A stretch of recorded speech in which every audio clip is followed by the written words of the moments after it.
have done a lot of the, do you call them dirt wall paintings? Yeah, Yeah. that piece came about from being in the studio and being interested in the sort of the physical remains of the process of art making. So rather than the actual works I was making, which often, I'm not happy, I'll experiment a lot and I'll do a lot of work that quite frankly needs to go in the bin quickly. So I was interested in what happened in the studio around those making the art, so everything but the art. So I started to think of the physical process of it, and I started to clean the floor, clean the studio, and I started to just mark the white walls of the studio, which obviously are really similar. The way we work in studios now is really similar to the way museums and galleries present our work. So a lot of those ones on my website came from being in the studio, and I just document each one that I do and I play around with it.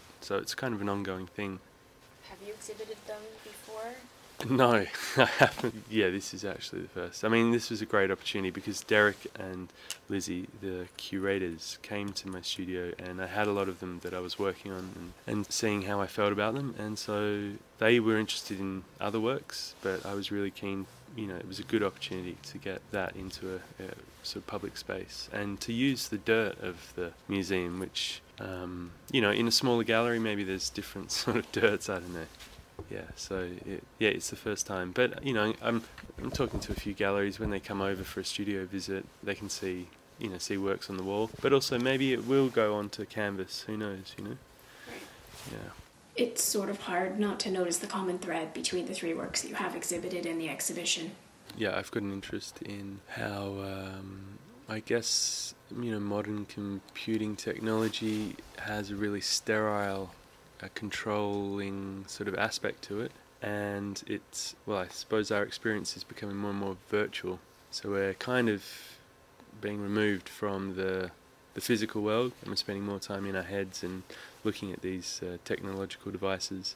And I got interested in, I think it was the way we clean up physical mess from humans and the presence of humans, which is a really big theme in my work, is presence and the lack of it in society. So I started to get this idea of cleaning products being or sterility being an interesting, maybe conceptual metaphor for my work, framework. So from that I started to make other works, like the Dirty Fucking Hippies, which are also in this show.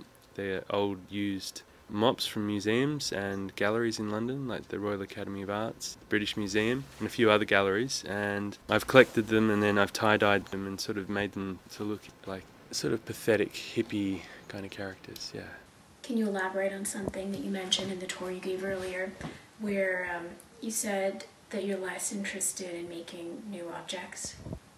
I feel it's like an artist's responsibility to be slightly nervous about what they're doing, putting objects into the world, objects that, while art is it's a great expression of humanity, and it's, institutions like MoCA, it's great, a way for people to connect and think about other themes, I suppose. I still feel that these objects often become luxury, commodifiable objects, and this is a sort of theme of contemporary art. I mean, it was really big in the 60s, like the getting rid of object making and having performance or just straight conceptual work. I think it makes a stronger practice for me not to be so concerned about making objects of beauty or objects of luxury, but saying that, there is a side of my practice where that still continues, but I'm looking for strategies, I suppose, and gestures that I can avoid.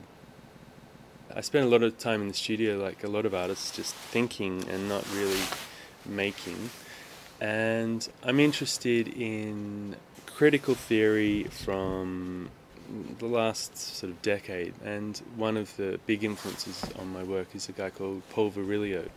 And he is interested in similar themes to me, the psychological effects of technology on people and how there is a disappearance of our physical presence in the world and how technology is sort of attacking us.